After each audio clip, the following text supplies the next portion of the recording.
Hello, this is Darren. And this is Paige. And this is Where's the Lemonade? Where we talk about what happens when life throws you lemons. Make some lemonade?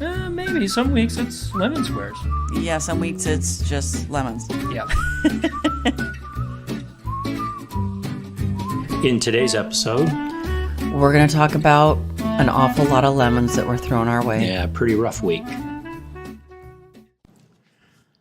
So last week I was actually on a business trip to Washington, D.C. And on my second day in the trip, I had one more day of meetings. I got a frantic call from Paige.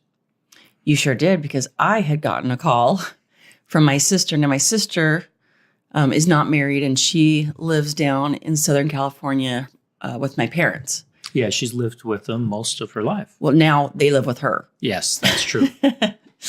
And she called me and said that she was following my mom. My mom was in an ambulance on her way to the hospital, and she was in a car following.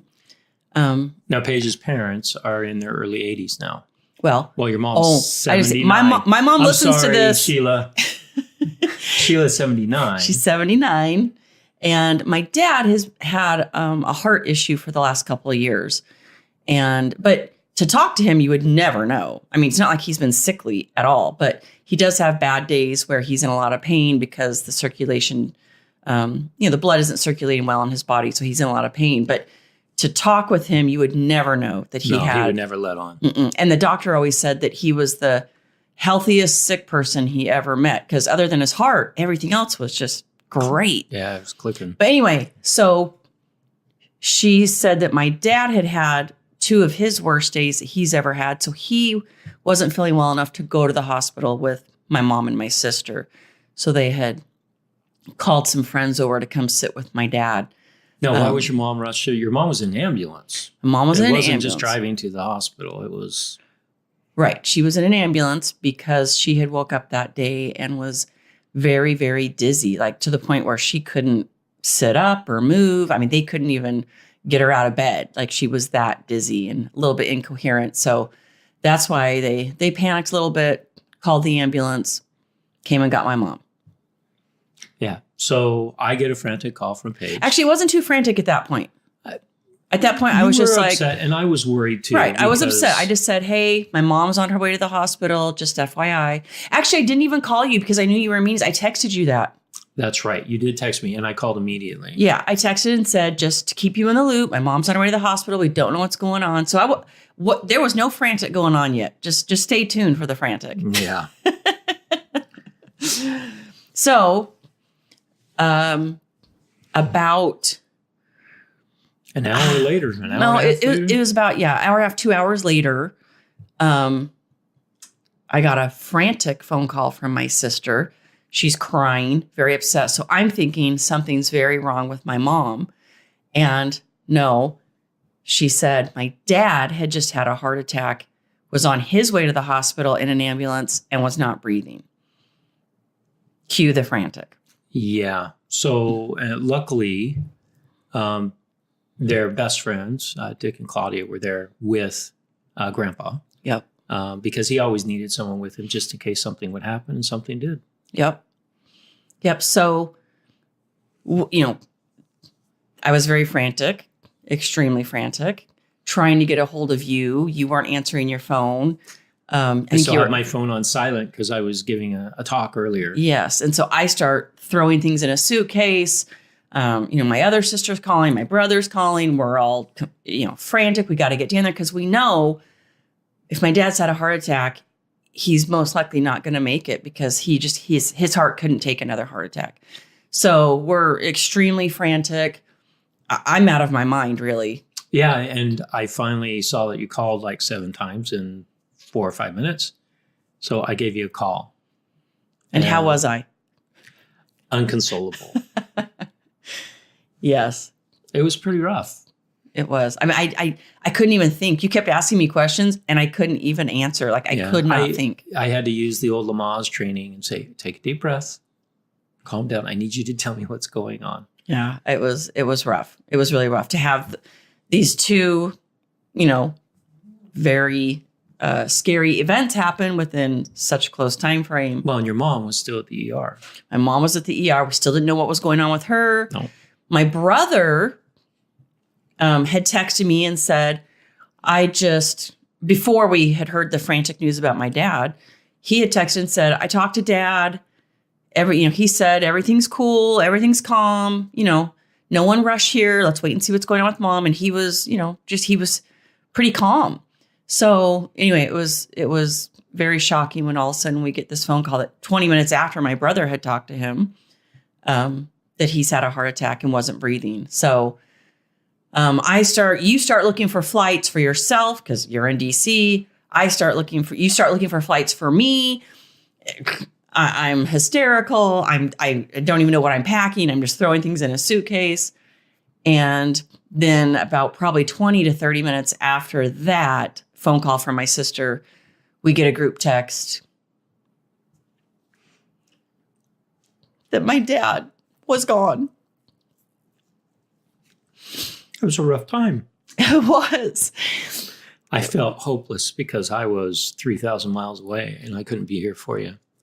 And it was really tough. It was. I wanted you here so badly. I know. And I tried to air all the flights out that night were already gone. I couldn't get there until the next day. Yeah. So I did the next best thing. I knew what to do. And I called our friends. Yep.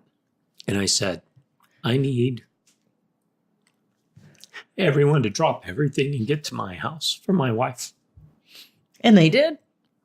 They did. They did. We got great friends. So thank you guys. We appreciate that. Yes, they babysat me. They did. They babysat me all night. And I got updates from them as I was frantically worrying about what am I going to, how to get home and then how to get you down to Southern California as soon as you possibly could. And we decided it was best that you didn't go down that night. Well, since my dad was already gone, because the reason I was wanting to rush down there is to say goodbye to my dad. Right. Since he was gone, we decided the best thing, since I was so frantic and out of my mind, and I really just wanted you. So we decided to wait till you got home the next morning. Yeah, I got home about 1:00. Yep. And then we hopped in a car. Well, we grabbed the three amigos who were in school, and we hopped in the car and drove 450 miles down to Southern California. Yep, right to the hospital. Right to the hospital.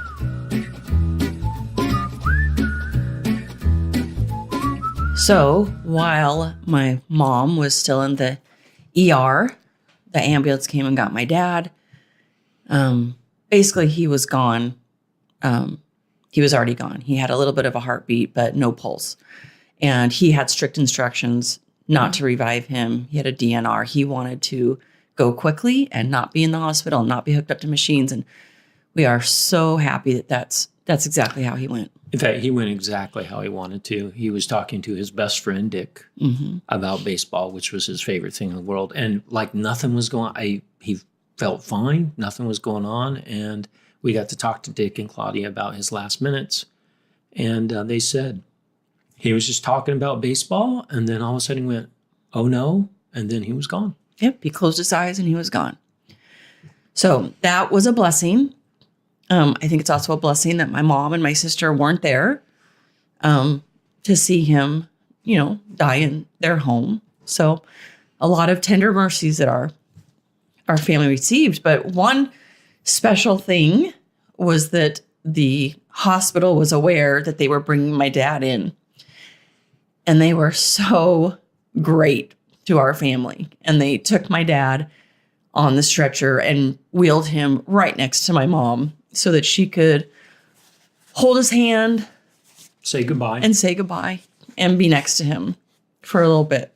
So they were just fantastic with our family. They made sure she had a private room, even though most of the rooms there you share, but they said, we'll make sure that you have a private room so your family can be with you and mourn. And so anyway, they were fantastic. Yeah, and we still don't really know why Grandma was in the ER. Yeah, all they really said was that she might have had a case of vertigo. And then once she was in there, The reason they kept her longer is because her enzymes were rising, which leads them to believe she might have had a heart attack as well.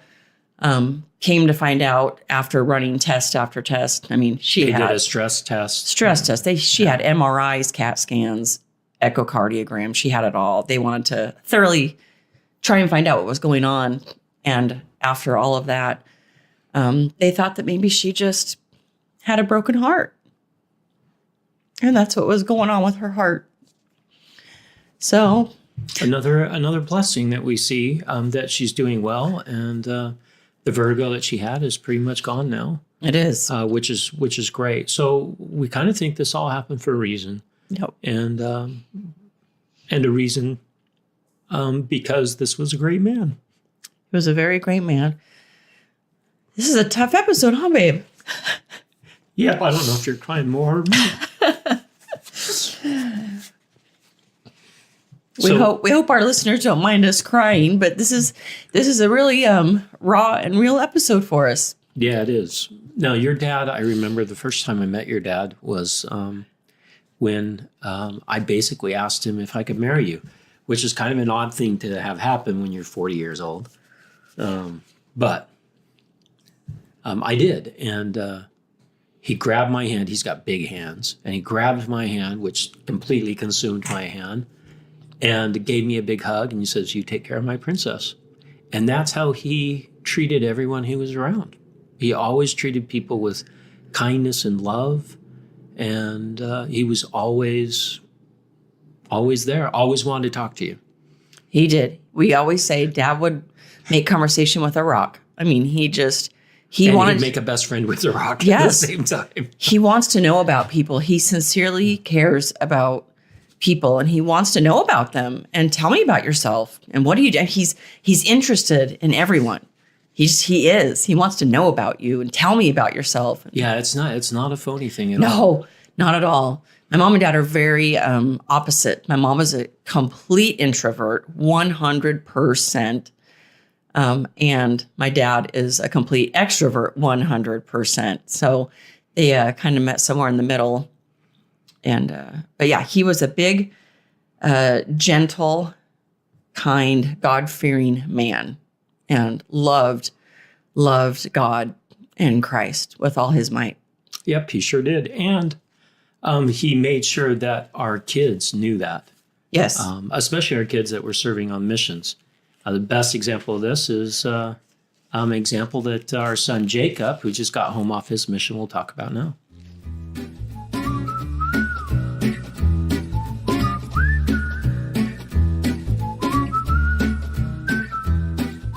So we're so lucky to have our son, who just came home off his mission yesterday, on our podcast today to talk about Grandpa Shepard. We are so lucky. Hi, Jacob. Hey, how's it going? It's going well. Cool. How are you adjusting to being home for 24 hours now? It's weird. It's so weird.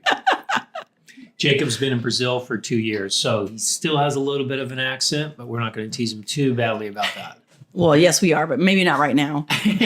So, Jacob, tell us a little bit about your relationship with Grandpa Shepard, especially over the last 2 years when you've been on your mission.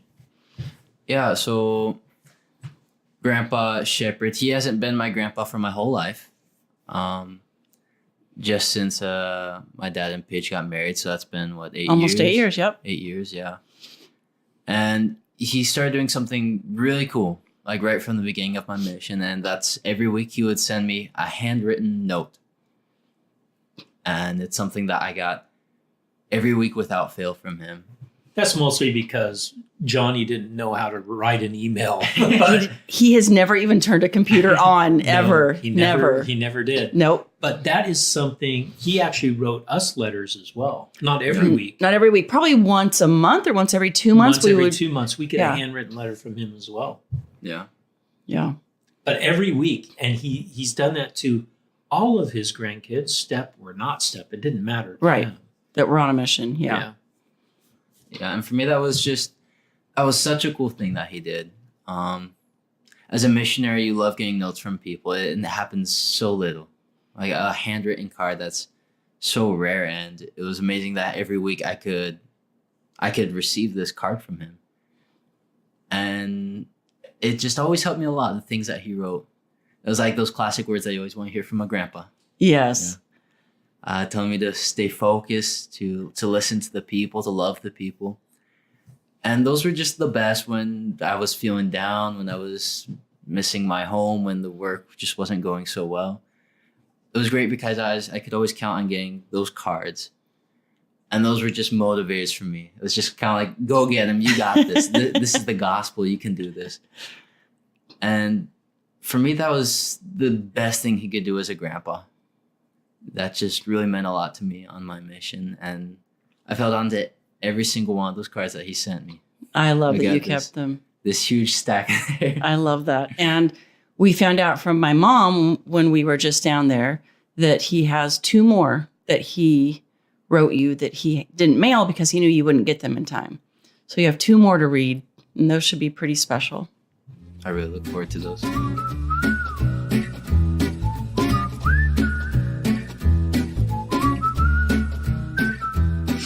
Now, something else wonderful about Johnny Shepard, Dad, was his love for music and sports.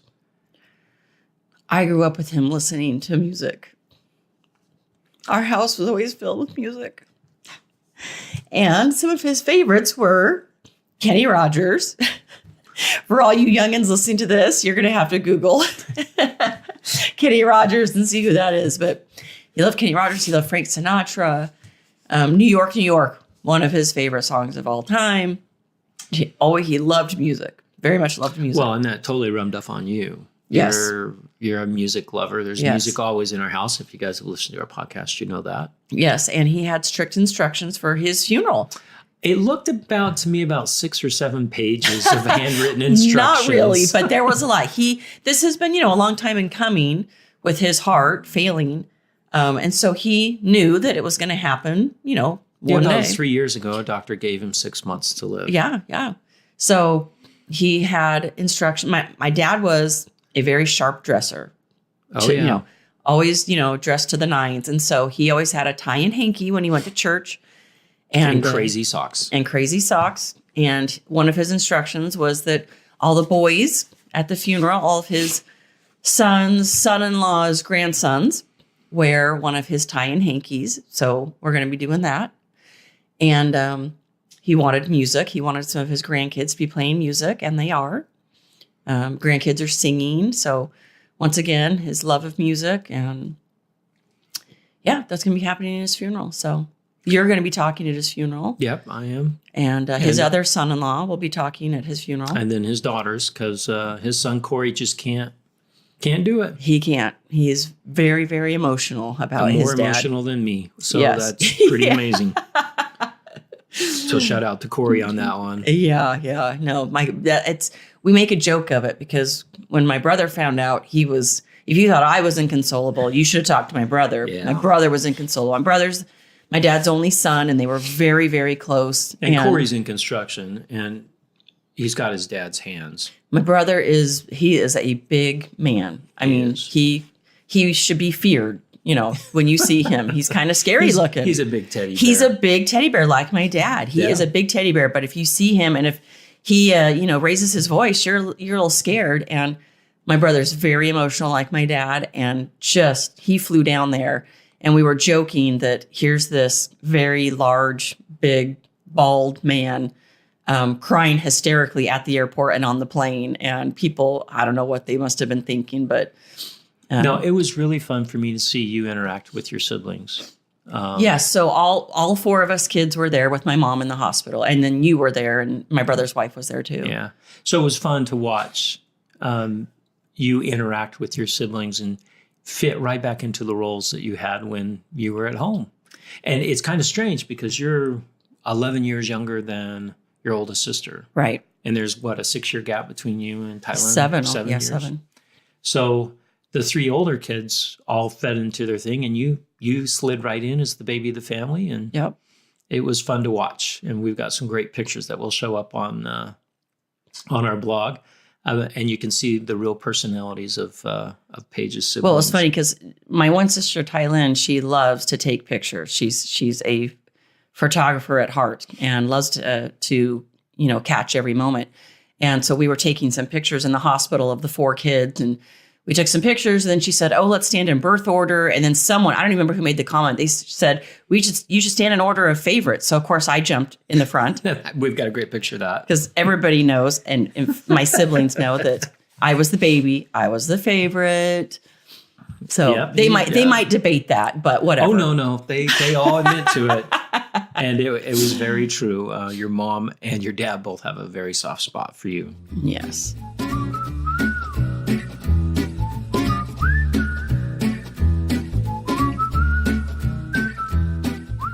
The good news about this whole thing is your mom, Sheila, got checked out of the hospital 2 days later.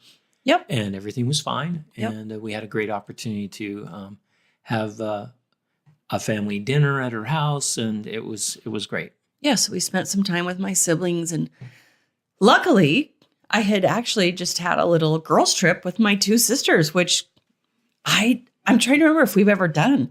We used to take a trip with my mom years ago, once a year, which we haven't done in years, but I don't know that I've ever taken a trip with just my 2 sisters. So we went to Hawaii and we had a fabulous time. And now we brought my brother into the picture on this little weekend, and I love my siblings very much. It was really great to see how you interact with your siblings and how much love and care that you show your mom and remembrance of your dad. I wish I had my mic with me. I could have recorded tons of great stories. We did talk a lot about him. Yeah, so it was great to reminisce and to talk with Paige and her siblings. All right, now let's talk about the fun we actually did have some fun while we were down there as well. We did. Because it's kind of a funny thing. We had actually already planned to go down to see my parents that weekend and to see the dentist, your brother. And so it was Memorial Day weekend. We were going to make a weekend out of it and spend time with my family, your family, and do some fun things. But instead of a 3-day weekend, it turned into a 5-day weekend. Right. And we had bought tickets to medieval times because the kids had never been. Our older kids had, but our younger kids hadn't. And, we spend time on the beach. You have to go to the beach when you're down there. So we actually had some fun. We did. We went and did those things because my mom needed some quiet time. It was when she was still not feeling well. So she needed some space away from all of us. So we gave her some space to let her sleep and rest. And we still went and did some of these fun things with intermittent crying. Intermittent crying. And not just from the dental chair. Not just from the dental chair. Especially from the dental chair, yes. But other times. Yeah, but Daniel does a good job. We never cry in his office. Not much. Not much. But after our fun times and we said goodbye to my mom, which was very hard. I really didn't want to leave her, but we had to get back home. We had, and then we were going to come back a week later for the memorial service. We had a fun thing happen, didn't we, sweetie? We sure did. So about 2 hours into our drive, we're headed right up the Grapevine, the beginning of the Grapevine in Santa Clarita, and headed up. And we stopped and got some gas before I had to pay the outrageous prices on the other side of the Grapevine in the Central Valley. And the car wouldn't start. Now, what was frustrating about this? Well, there's a couple of frustrating things. First of all, I have never had a brand new car my entire life.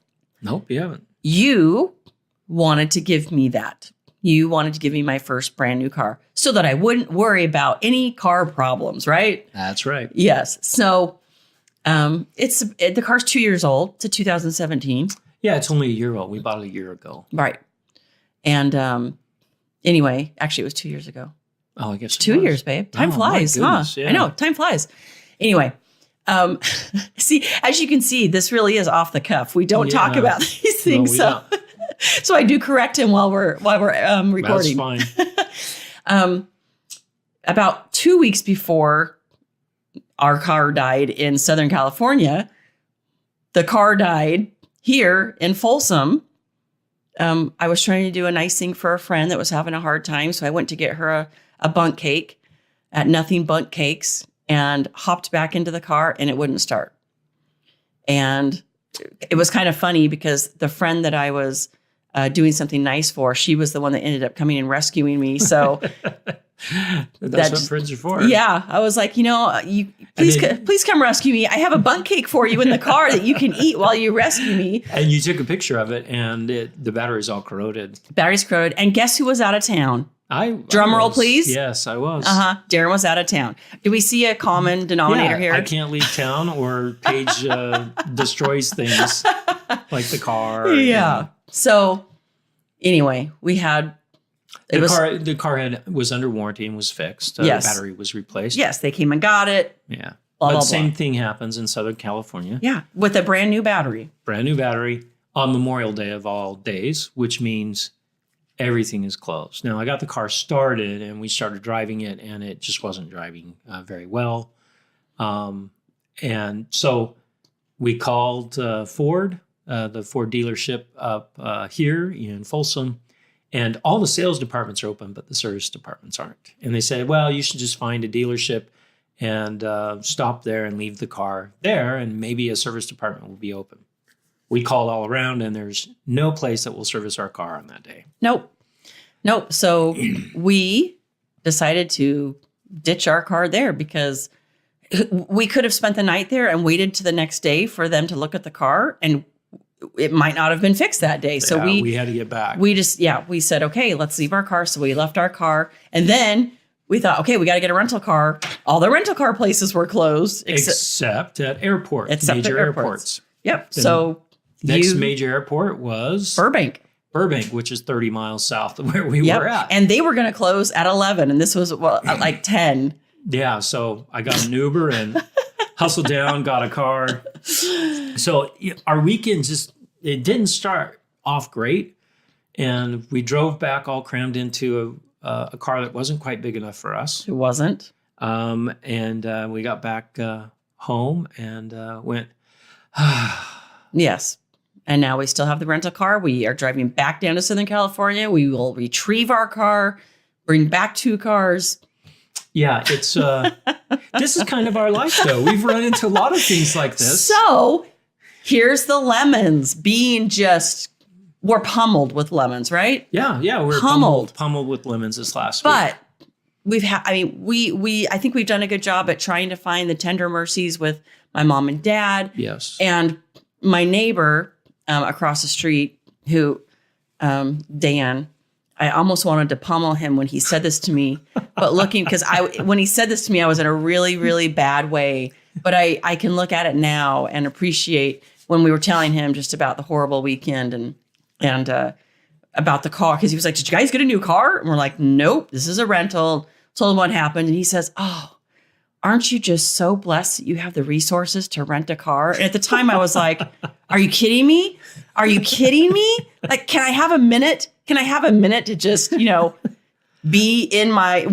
in my." Well, there was a lot of lemonade and lemon squares made for us this last week. Our friends stepped up like I've never seen before. Yes, they did. And so thank you guys. I really appreciate it. We're so grateful for our friends. Yeah, we really are. And there was a lot of lemonade, a lot of lemon squares. You got closer with your siblings.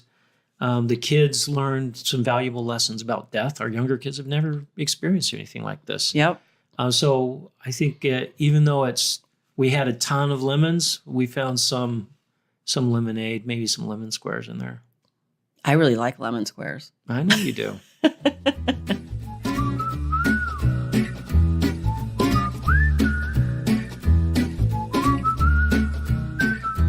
So the funny moment of the week this week is not that funny.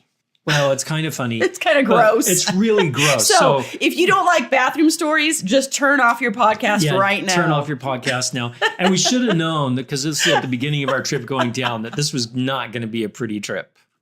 Yes. So we stopped. Was this before or after before the grapevine? This was before the car broke down. Oh, yeah. This was on our way down. What? Okay. Oh, yeah. Okay. I know it's a blur. That's right. It is a blur. Oh, my gosh. That's right. This was on the way down. At least I didn't get a speeding ticket this time. You didn't see another lemon. Another lemonade. Yeah. Lemon square. Okay. So we stopped to go use the restroom. So all the boys are headed to the men's restroom. Madeline and I are headed to the girls' restroom. right as Madeline and I are getting ready to enter the girls' restroom, this guy runs in front of us just frantically, like he had to go to the bathroom so bad. And he didn't have his shoes on. He had on socks. So anyway, which as he ran past me, I thought, dude, I've been there, right? Like, yeah, you got to go. So he runs into the men's restroom. Madeline and I go into the girls' restroom, which there was only 2 stalls in there. So Madeline and I were in both stalls. Anyway, little did I know, over in the men's restroom, there was only 1 stall, which was being used. So Sam told me later, he acted it out, that this guy came in and was like, are you kidding me? And just kind of, just jumping around and, So he runs out of the men's restroom. So fast forward to the women's restroom where Madeline and I are. We're sitting there and all of a sudden we hear the door open and this guy comes in and all of a sudden we just hear this, and he's making noise and we hear bathroom noises and we're both freaking out because we know there is no toilet out there. So I look under the stall. Madeline's got her feet up because she's terrified of where's he going to the bathroom? There's no toilet. And I'm thinking, is he in the sink? Like, what does he do? What is this guy doing? And we're both can't talk to each other, but we're both just sitting there waiting. And yeah, finally I come out. She wasn't going to come out till I came out. And he was gone. He was gone. And he had there was a bucket sitting there, like a bucket that they had there for garbage, and he had used the bucket. So I'm just really glad that no woman had walked in while he was, can you imagine walking into the bathroom and seeing this guy sitting on a bucket and doing his business? Yeah, I feel bad for him. Seriously, dude, if this guy ever hears this podcast, we feel your pain. We are so sorry, whatever you ate that caused your problems. Well, the best thing was the reaction of because I had just walked in when you came out of the bathroom. And you were like, yeah, we're like, you won't believe what just happened. And you told the clerk at the front, clean up in the girls' bathroom. Some guy just used the bathroom in the bucket. And he was like, wait, what? And we're like, yeah, bye. Have a nice day. Oh, it was awful.